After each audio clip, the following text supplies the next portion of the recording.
நற்றுணையாவது நமசிவாயவே.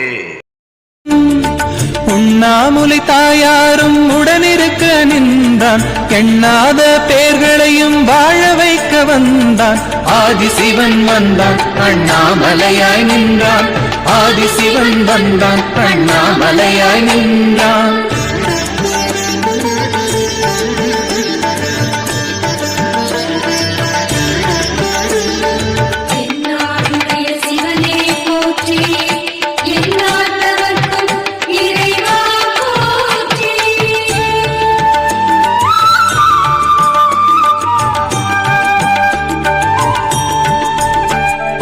மனதினில் ஒரு கணம் நினைத்திட ஓடி வரும் தெய்வம், தினம் தினம் திருவிளையாடலை காட்டுகின்ற லிங்கம். மனதினில் ஒரு கணம் நினைத்திட ஓம் நம சிவாய.